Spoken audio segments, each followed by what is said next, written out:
Madame le maire de notre village, Missery. Je m'en mets mon masque. Avec plaisir. Et puis, tu peux prendre ce micro ou celui-là. Voilà. Et il faut parler vraiment dedans. Oui, voilà, oui. comme ça. Un tout petit mot de bienvenue. Donc bonsoir à vous tous. C'est avec un grand plaisir que nous repassons la porte de la Cité du Verbe, après quelques mois de silence. Silence dû à la situation sanitaire actuelle, préoccupante, qui a notamment entraîné l'annulation du Festival des Semailles en juillet. Cet endroit magnifique, singulier, implanté en terre de Missery, nous le devons au dynamisme, à l'engagement, à l'opiniâtreté du maire précédent et à son équipe municipale. Je veux parler de Jean-Claude Nevers, l'homme qui a animé ce village durant 33 années et qui a fait notamment le pari du développement culturel en milieu rural. Je voulais lui rendre un hommage en passant. Pour ma part, je vais tenter de me montrer digne d'assurer la relève. Alors ce soir, et durant les 2 journées à venir, il va être question des droits humains. Et en ces temps incertains, troublés, inquiétants, le sujet trouve une place de choix dans ce lieu propice au débat, à l'échange, à tout ce qui donne sens à la relation humaine. Ces premières rencontres littéraires à Missery vont être l'occasion de côtoyer des invités de grande renommée, pour qui l'engagement est une seconde nature, et qui, par leur savoir et leur passion, vont nous entraîner sur le chemin de la citoyenneté, de la responsabilité et du droit au sens le plus large possible. Bienvenue à vous, en cette terre d'Aussois. Merci à Jean-Louis Mercuzot et à toute son équipe, son staff, sa garde rapprochée, pour l'organisation et l'animation de ce festival appelé. Bonne soirée à vous.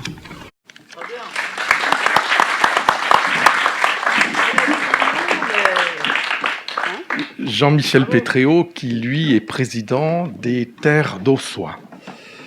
L'intercommunalité des Terres d'Auxois, un siège que j'occupe depuis peu, depuis le 11 juillet précisément, et j'ai l'honneur de succéder à ma voisine Martine Eap, qui a conduit cette fusion des 3 intercommunalités pour n'en faire plus qu'une au 1er janvier 2017 et qui est devenue la communauté des communes des Terres d'Auxois. Rapidement pour vous la présenter, c'est une intercommunalité qui rassemble 76 communes, qui compte 17 000 habitants et voilà, qui est une grosse mécanique. Et je dois dire, c'est un peu le bébé de Martine, parce que c'est elle qui a fusionné tout ça et qui s'est mis un petit peu, comme on dit communément, les mains dans le cambouis pour faire de cette terre d'Auxois, cette communauté construire des fondations. Et aujourd'hui, j'hérite de cela. Alors, il reste plein de choses à construire. Enfin, en tout cas, c'était une présentation rapide de l'intercommunalité. Vous dire simplement qu'effectivement, ça a été dit tout à l'heure par Madame le maire de Missery, on traverse une période bien délicate, bien difficile, et un peu, je ne sais pas quelles seront les conséquences de cette période où le lien social, le lien humain se distend quelque peu pour des raisons sanitaires qu'on comprend. Et pourtant, j'étais tout à l'heure en conseil municipal de ma petite commune d'une centaine d'habitants, et on a perdu cette année, au mois de juin, on a notre fête traditionnelle du village, du lien social. Le 14 juillet, on fait une fête du village, du lien social. Au mois de septembre, on organise un vide-grenier, du lien social, du lien humain, tout simplement. Et alors, tout cela dans cette période quelque peu troublée, dont on se demande quels seront les lendemains, et qu'est-ce qu'il en restera entre nous, entre les hommes et les femmes. Je trouve qu'il y a, en entrant dans cette commune de Missery, en arrivant vers la Cité du Verbe, j'y ai vu des lumières. Alors les lumières, elles ne sont pas seulement celles qui sont au bout des mâts d'éclairage public, elles sont aussi dans les esprits, et elles sont ici sur la scène.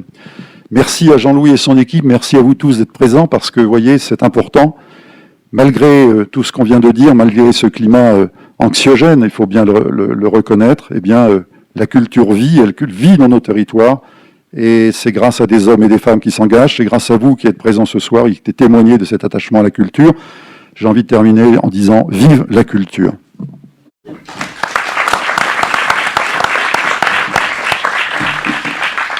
Martine Eap qui... Un peu moins grand. Merci. Oui, eh bien écoutez, bonsoir à toutes et à tous. Et je dois vous dire que pour moi, c'est C'est un réel plaisir que ce soir, on puisse se retrouver à Missery. Et mes premiers mots iront à Roselyne qui nous a accueillis.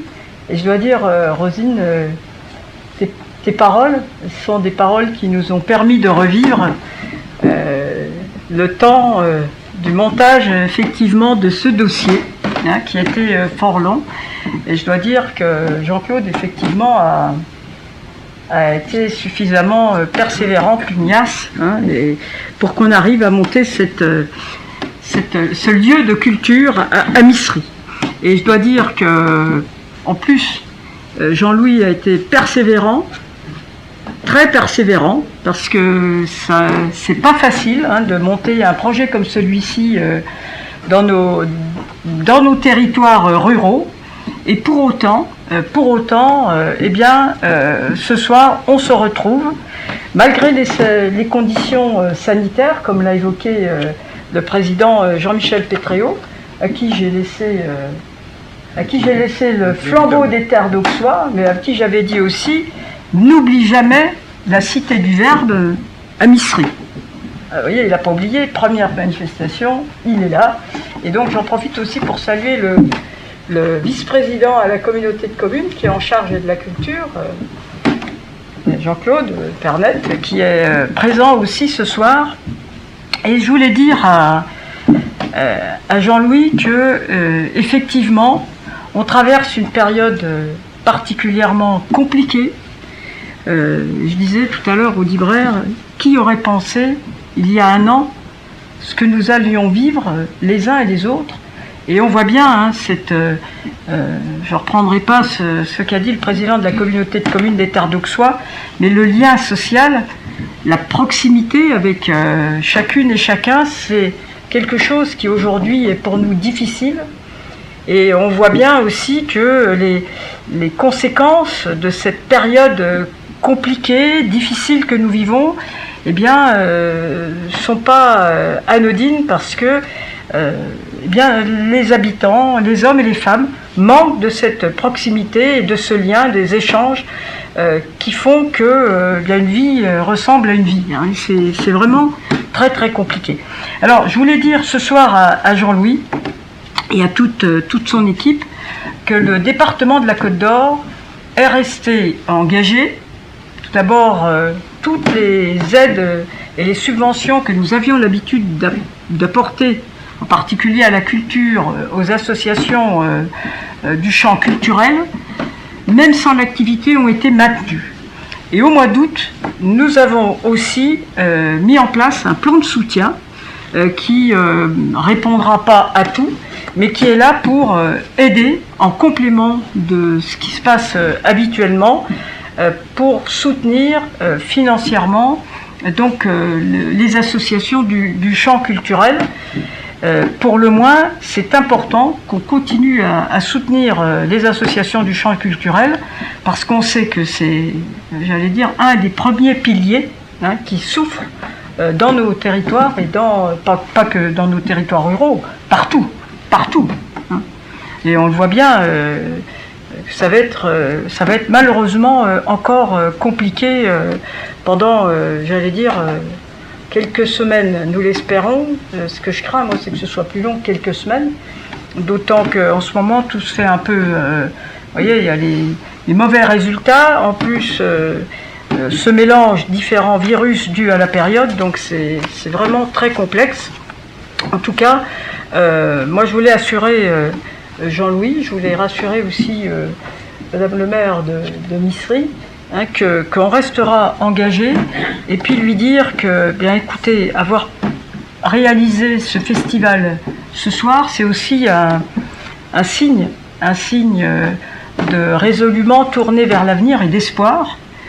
Et pendant quelques moments, je pense que les uns et les autres, tout en restant prudents, en respectant bien les gestes barrières, eh bien on va oublier et travailler sur les échanges humains, et je crois que c'est vraiment important. Et donc je voulais assurer Jean-Louis tout simplement, d'abord des excuses du président Sauvadet, qui lui a d'ailleurs écrit, et lui dire que on était très heureux que ce soir il puisse lancé ce festival de 3 jours à Cézeray, malgré la Covid, puisqu'on dit la Covid. Et donc je lui souhaite beaucoup de succès. Merci. Voilà. Et à bientôt.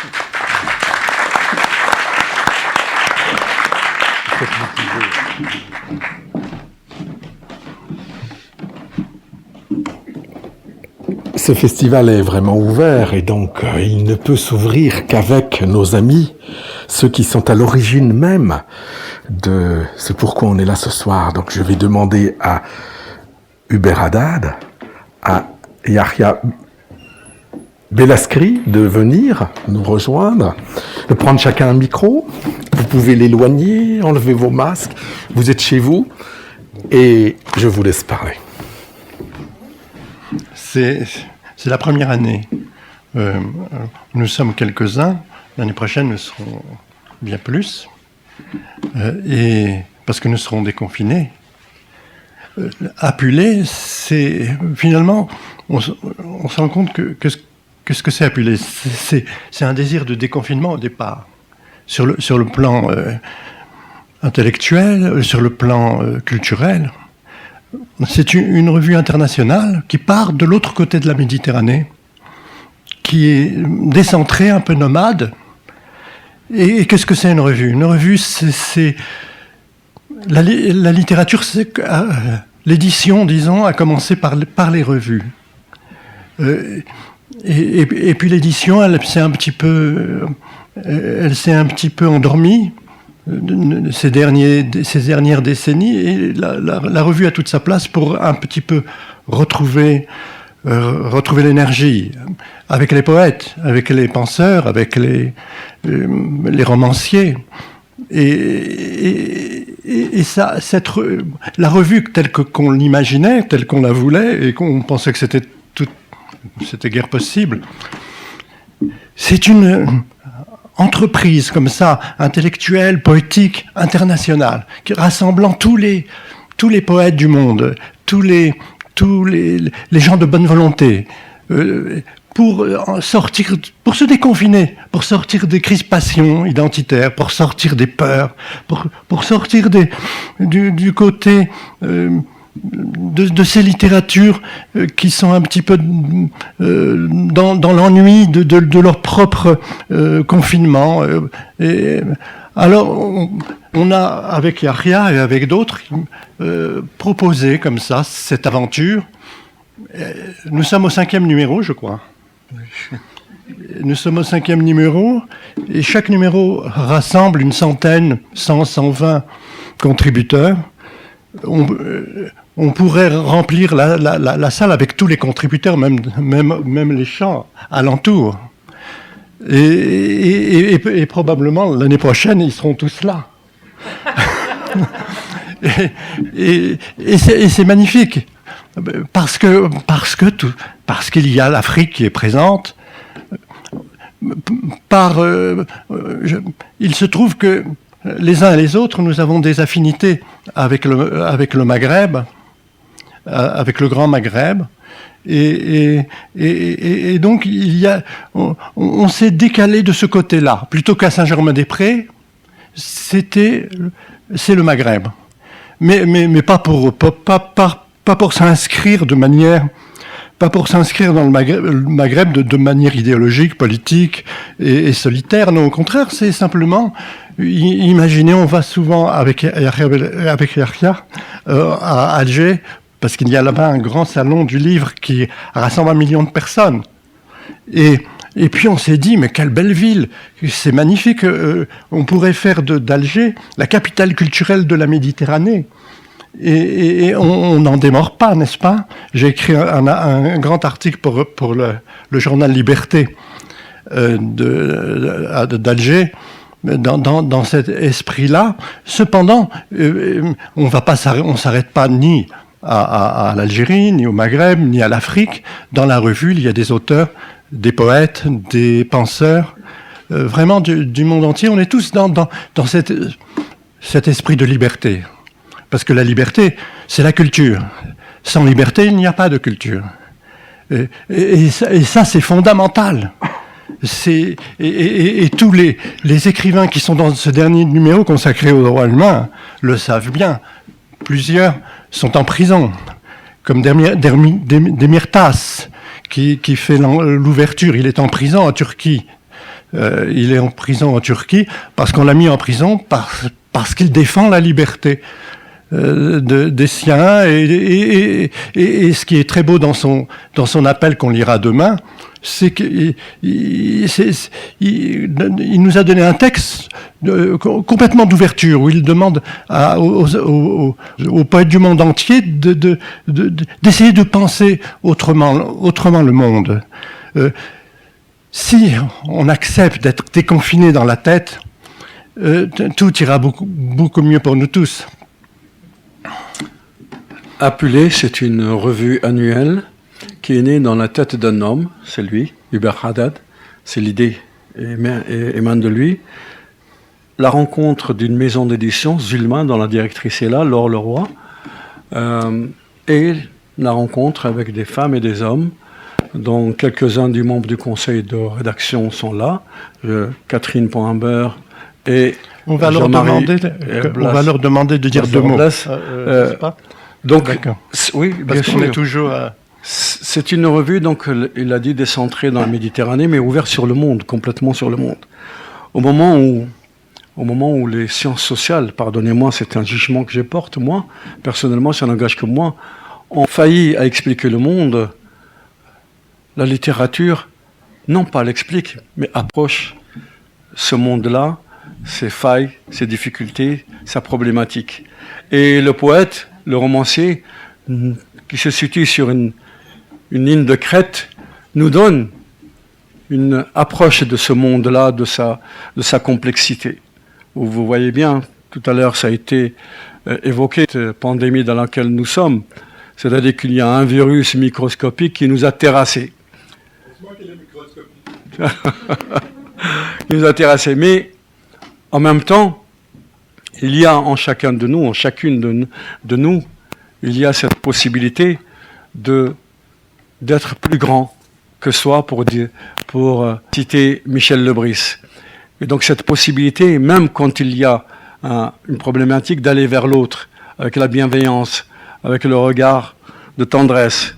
Et c'est cela, Apulé. C'est la liberté de l'écrivain, mais aussi l'ouverture sur l'autre. L'autre, celui qui est proche et celui qui est lointain, fondamentalement.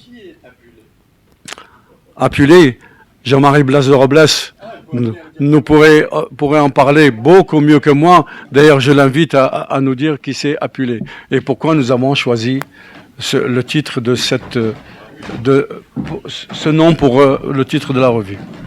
Jean-Marie Blas de Robles. Bonsoir à tous. Merci, cher Hubert, de me mettre en scène alors que ce n'était pas prévu. Donc, Apulé, c'était un auteur latin né en Algérie, d'origine numide et gétule. Il se revendiquait lui-même, donc c'était un autochtone, dirions-nous aujourd'hui, romanisé, et qui s'était romanisé à ce point qu'il faisait partie du Sénat de sa ville natale, Mador, qu'il avait étudié à Carthage, qu'il se considérait aussi comme un Romain, jusqu'au jour où, je vais vous la faire brève, le voilà accusé dans un procès de sorcellerie et il risque sa vie. Il doit défendre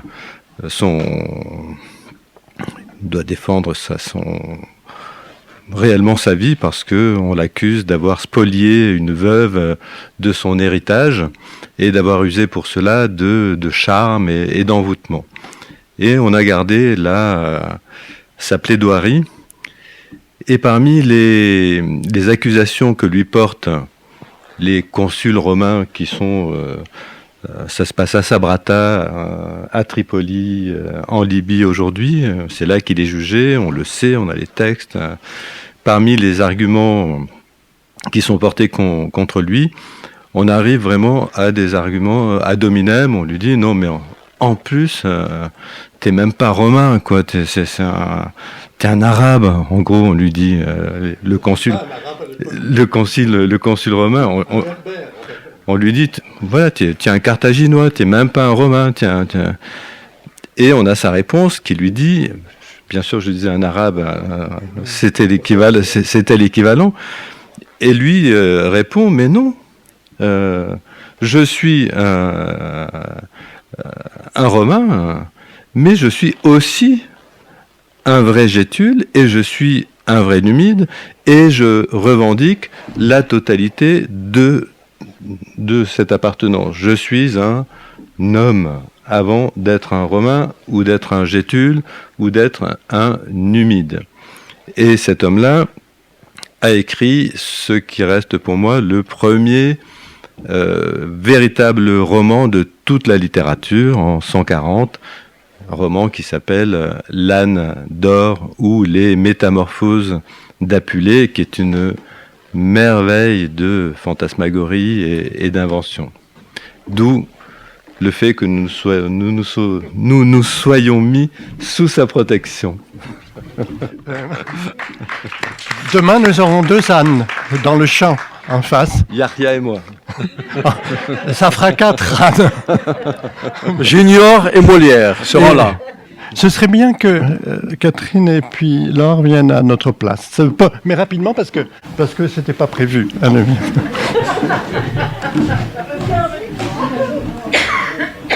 Laure. Oui. Je vais faire comme Jean-Marie, je vais te remercier, Hubert, de nous faire prendre la parole de façon totalement impromptue et non prévue. Bonsoir à toutes et à tous d'abord. Que vous dire Jean-Marie vient de le dire, Apulée, c'est quelqu'un qui a revendiqué, à l'occasion de son procès, les différentes appartenances qui étaient les siennes.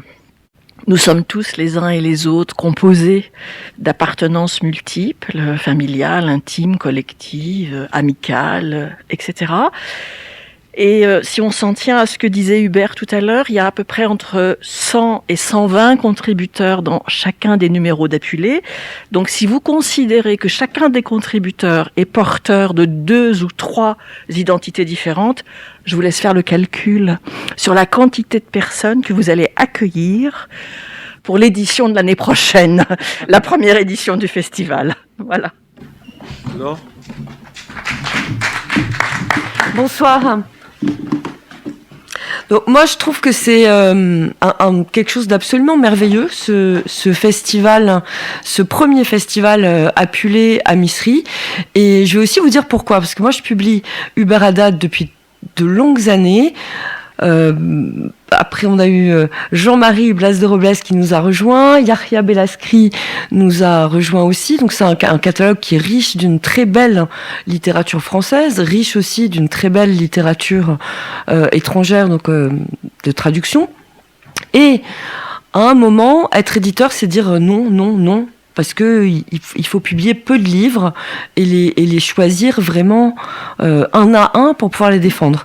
Et une revue comme Apulée, c'est pas qu'il veut Apulée, vous n'allez pas dire oui à tout et n'importe quoi, mais n'empêche qu'une revue, c'est quand même un endroit où on dit oui et où on brasse tous ces auteurs, tous ces textes, toutes ces idées, cette poésie qui fuse de tous les côtés, toutes ces langues qui se mélangent dans Apulée. Et à un moment, la revue prend tellement de force, tellement de puissance, qu'on est donc au numéro 5. Et moi, je connais bien Valérie Delbord, parce qu'on a un compagnonnage depuis de longues années maintenant, de lecture en librairie, et c'est une très belle aventure qui se noue d'année en année. Et là, ici, j'arrive dans un endroit où je découvre une nouvelle personne et tout un festival qui s'est monté avec finalement, j'ai rien fait. Alors je dis pas que j'ai pas beaucoup fait pour Apulée, mais alors pour le festival, je suis complètement sous l'enchantement est prête à découvrir et à vous rejoindre dans cette aventure, parce que je suis au bord de l'émerveillement, et je trouve ça magnifique qu'il y ait cet si bel effet d'entraînement que soudain je découvre le premier festival Apulé. Voilà, donc longue vie au festival Apulé. Voilà, donc la revue Apulé, des rencontres des femmes et des hommes, et c'est aussi des rencontres avec Valérie, avec Jean-Louis Mercuzot, Isabella Kreisser qui est là. Et donc voilà, nous sommes en train de commencer une nouvelle aventure avec vous dans ce territoire. Et la graphiste de la revue, Laure Schoffelberger. Laure Schoffelberger que qui nous est là. saluons parce que c'est pas une mince affaire. Ouais. Merci. Je vous laisse la parole. Alors vous savez, c'est toujours la vie peut-être cela, ce sont des rencontres et des désirs. Sur ce territoire, il y avait une comédienne qui avait créé un endroit qu'elle a appelé les mots parleurs. On s'est très vite rencontrés et on ne sait plus. Alors on continue. Mais oui, on va continuer, ça c'est sûr.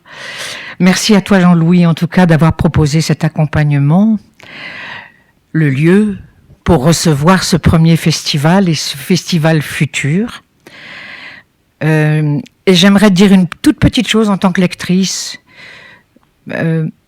Merci à la revue Apulé, donc bien évidemment merci aux auteurs ici présents et ceux qui sont encore dans la revue, qu'on rencontrera peut-être par la suite.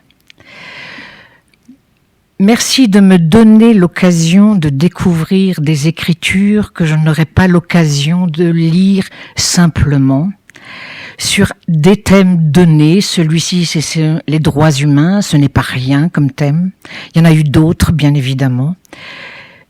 J'ai véritablement envie avec Jean-Louis et avec toute l'équipe de Jean-Louis, Isabella, bien évidemment, de vous donner l'envie de vous approprier cette revue et ses lectures personnelles et silencieuses sur différentes pensées de différentes nationalités qui me paraissent absolument indispensables à entendre, à lire, à comprendre, quelquefois même à rejeter, pourquoi pas, mais en tout cas, de se recréer une pensée personnelle singulière que nous n'avons plus l'habitude de nous offrir à nous-mêmes. Voilà. Donc cette revue m'a donné cette occasion et merci. Merci à vous. Merci Jean-Louis. Et pour terminer, avant qu'ensuite nous cheminions avec vous dans les lectures de cette revue, demain, ici, nous, Cité du Verbe, la compagnie Légurande, les mots parleurs, nous souhaitons permettre la commande à un auteur de la revue Apulé sur le thème de l'année et d'en faire la première création de spectacle vivant pour l'année d'après en direction du jeune public. Nous espérons qu'avec vous, nous allons inventer une autre forme de festival littéraire en ruralité et pour tous.